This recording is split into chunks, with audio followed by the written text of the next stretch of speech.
Leur avenir, c'est au Gabon, c'est à Kinshasa, c'est à Bamako, mais ce n'est pas à Paris. Bongo achète des appartements, beaucoup d'appartements. Et comme les Français sont malins, ce sont nos cousins, ce sont nos anciens colonialistes. Mais moi, je les aime, les Français. Je les aime parce que je leur dis la vérité. La différence, c'est qu'ils nous interdisent les médias pour ne pas qu'on dise la vérité. Tu mets Bongo sur TF1, tu l'appelles à Radio France Internationale. Bongo peut mieux expliquer la situation du Congo que l'ancien Camara ou que je ne sais quel autre journaliste français. Pourquoi on n'invite pas Bongo? Dites-moi. C'est Bongo qu'il faut inviter, oui ou non? Oui. Il faut, quand on parle de la République démocratique du Congo, mais inviter d'abord les journalistes congolais, inviter mauvais, ils ne le font pas. Parce que, ah oui, c'est la vérité. C'est la vérité. Donc, mes confrères français, je vous salue, mais aidez-nous à faire en sorte que ce soit Bongo qui soit invité, que ce soit Mobé qui soit invité, que ce soit Mboku, qui est un homme politique actuel, qui soit invité. Et il peut mieux parler que les Français. Ah, ils ne le font pas. Ils sont malins. Ils ont mis la main sur les biens mal acquis de Bongo, qui est mort dans une détresse terrible. La preuve, quand il a compris qu'il a été manipulé. Au lieu de venir se soigner à Paris, comme fait Bouteflika. Bouteflika, il a intérêt. Il faut parler des pays du Maghreb. Hein. Bouteflika, il a intérêt à faire des hôpitaux à Alger que de venir à la sauvette se soigner ici et retourner encore, je vais être candidat.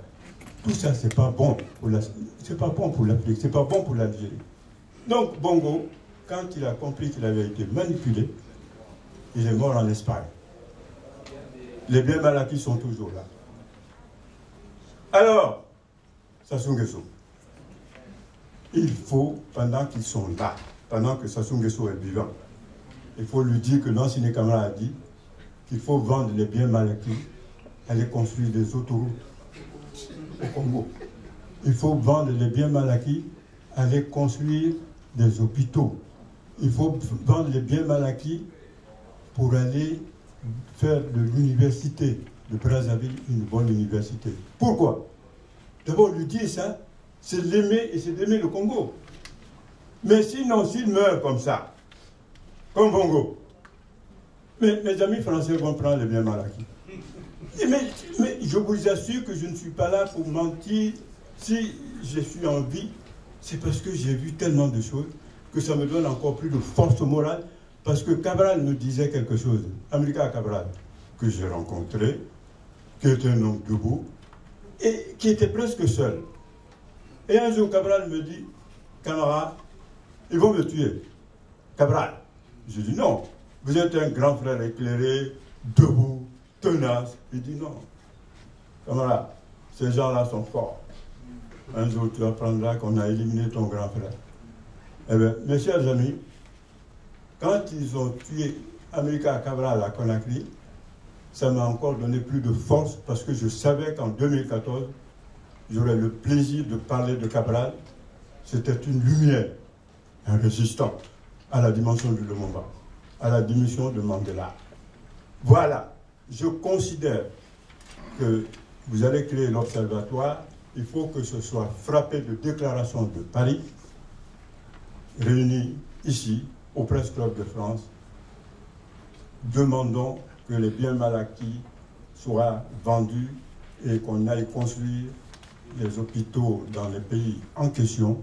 Exigeons que Kabila dise que c'est son dernier mandat, qu'il n'a pas le droit de tripatouiller la Constitution pour faire du n'importe quoi, et que c'est déjà gentil de votre part de le laisser aller à la fin de ce mandat. Il faut une déclaration de Paris, signée par vous tous qui êtes là, et je vous assure que je vous considère comme des Mandela. Je vous considère comme des Mandela parce que Mandela n'a fait qu'un mandat. Personne ne peut le nier. Quel modeste homme malgré tout. Il a été modeste.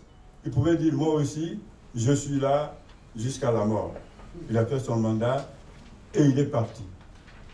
Alors, nous avons lancé le prix UJA Mandela. C'est-à-dire que ça va être un prix maudit.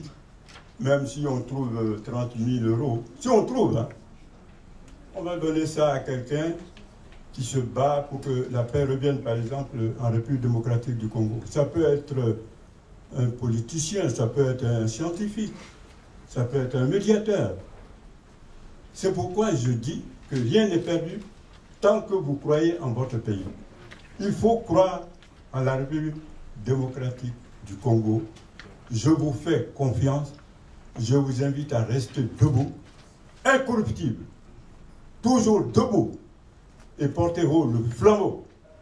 Et une fois de plus, je remercie Presse Club de France, je remercie les confrères français qui sont venus, en espérant que ce débat sera un débat utile.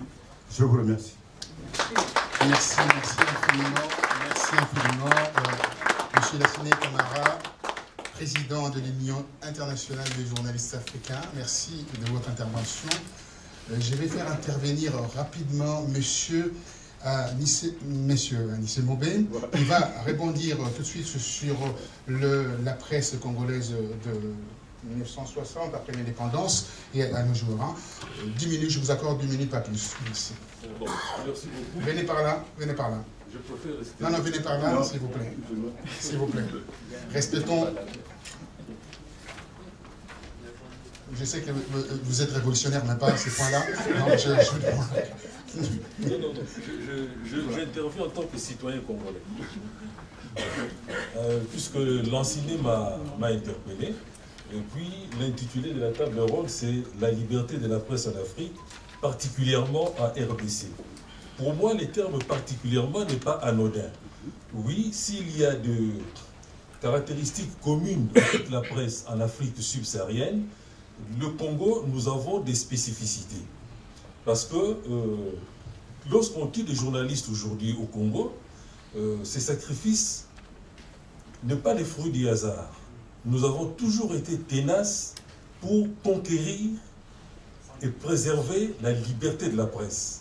Je rappelle qu'entre 1960 et 1970, nous avons connu au Congo une pluralité de la presse formidable. Entre 60 et 65, nous étions quasiment le seul pays d'Afrique subsaharienne où il y avait plusieurs journaux d'orientation différentes, à l'exception peut-être du Sénégal. Il y a des pays comme le Congo-Brazzaville, le Centrafrique et le Tchad, il n'y avait même pas de presse écrite. Mais chez nous, on avait une presse écrite dynamique, très très engagée, je dirais professionnellement, et non pas d'une manière partisane. Pour tous ceux de ma génération, je rappelle, rien que pour Kinshasa par exemple, il y avait le Courrier d'Afrique, qui était un héritage de l'époque coloniale, l'Étoile du Congo, les Progrès, Présence africaine, Présence congolaise, Renaissance. C'est-à-dire que le Congolais ne se contentait pas, ne buvait pas, comme ça dit, d'une manière passive, ce que pouvait raconter la radio, c'est-à-dire la voix du gouvernement.